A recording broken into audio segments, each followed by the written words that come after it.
everybody, it's Tyler here at the Speedway Signature event, checking in with 1687C Genesis, who's been on an awesome run as we're filming here in day 2 of this event. A lot of great stuff going on with the team. We just watched them on the field with an amazing performance that they have. One of the big things too, keep an eye out for their conveyor mech. It's been super fast through this competition. We'll be talking about, of course, their Lady Brown they have, some of the other strategy they've been doing. This is a full rebuild, so we'll be talking a little bit more about that and some future plans for this team as well coming up here on Pits and Parts. This video on fun is brought to you by viewers like you and also in partnership with the following. The Robotics Education and Competition Foundation provides fantastic programs for students from elementary school all the way through college. These include VEX, aerial drone competition, online challenges, JROTC, girl-powered, scholarships, certifications, and so much more. To discover these exciting opportunities, visit recf.org and get connected. Alex, let's kind of start from ground up on this robot here. Talk to me more about what your drivetrain is doing. We'll work our way up through this awesome robot. All right, so we're running a 2.75 450 RPM drivetrain. I've been competing since spin up, and this is the drivetrain that I've been using since spin up. It's been something that I've been really comfortable with. So it's really simple, just 600 RPM carts, and we're gearing it down to become 450. And also with the 2.75 inch wheels, it brings us really low to the ground, which helps our intake and conveyor, which we'll be talking about later. All right, I'm going to ask you here just because I see it. Is there any strategic importance to this wheel missing, or has it just not been replaced yet? Oh, no. It just hasn't been replaced yet. It's been, let's say, well used. All right. Hey, I wasn't sure you got like a new encoder strat going on or something like that, you know? Not yet. You never know what that. Maybe at Worlds. Fair enough on that.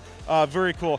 Chris, your Mogo mech here has been working out really well, so I know it's on the back of your bot here. Let's talk more about that. Okay, so what we realized is a lot of teams aren't able to firmly hold on to our mobile mech. The mobile mech, which we thought was insanely important during match.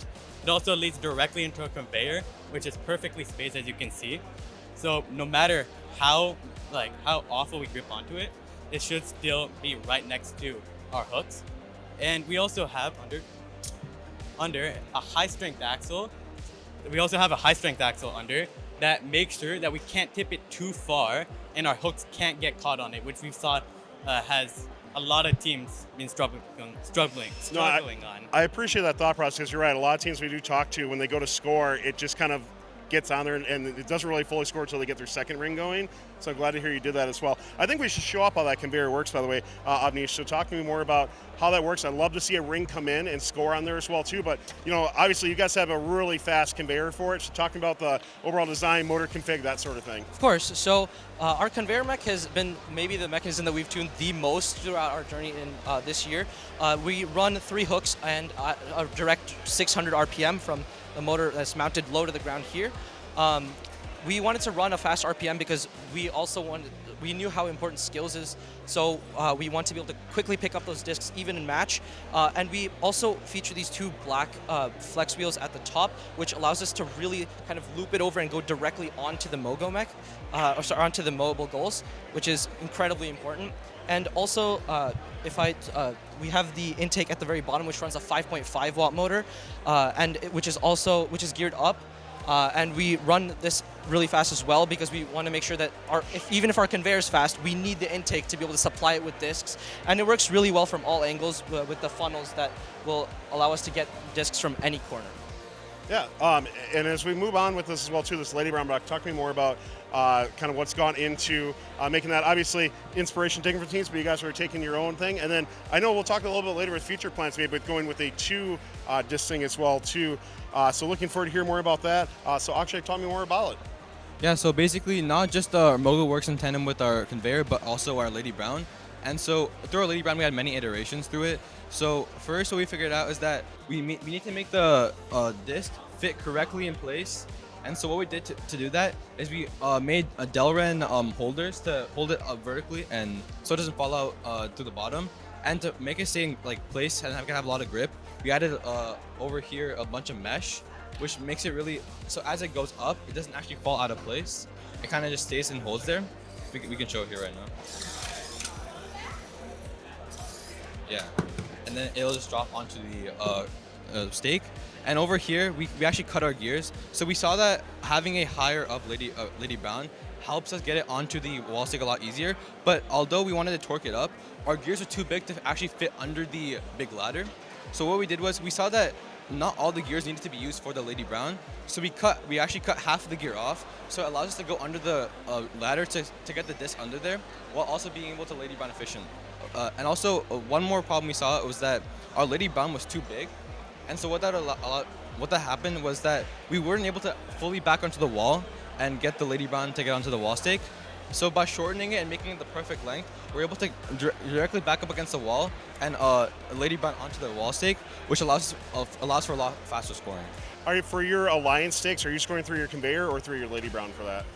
So for alliance stake, we actually score through our conveyor for that. We just back up against the alliance stake and then we just spin our conveyor. Very cool. I know we'll be talking about some more feature plans later, but I just want to catch you since we're talking about it. When we were talking earlier, you're looking at maybe redesigning to be able to hold 2 rings in so far. Are there any thoughts on how you might make those changes? Yeah, so basically what we're trying to do is we're trying to add an extra layer of this polycarb holders. And so what this will be able to do is that it will be able to fit 2 mogos, 2 discs, as one goes up. We can just move this up again, and then there'll be an extra set of holders over here, which will allow another disc to fit in. And then when we just put it onto the actual wall stake, there'll be 2 on there.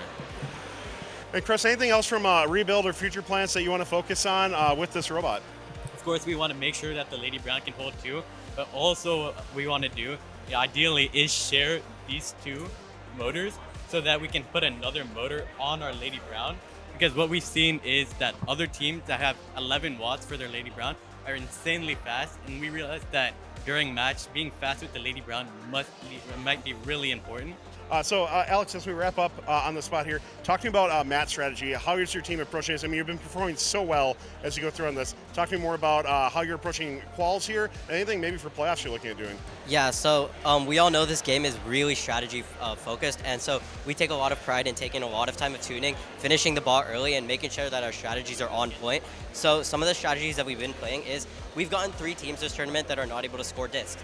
However, we can use this to our advantage as usually the torque on their drivetrains is a lot. So we have them use our filled goals to put them in the corner and just stand there and make sure nobody else can take our mogos, and as we go and fill and do wall sticks, of course. And this strategy has been helping us beat even the top teams as they're just unable to grab our corner. And obviously those double corner modifiers are just a huge win condition in this game.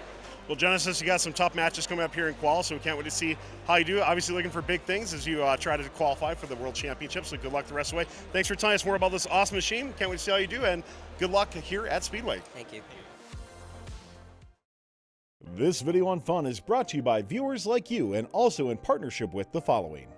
The Robotics Education and Competition Foundation provides fantastic programs for students from elementary school all the way through college. These include VEX, aerial drone competition, online challenges, JROTC, girl-powered, scholarships, certifications, and so much more. To discover these exciting opportunities, visit recf.org and get connected.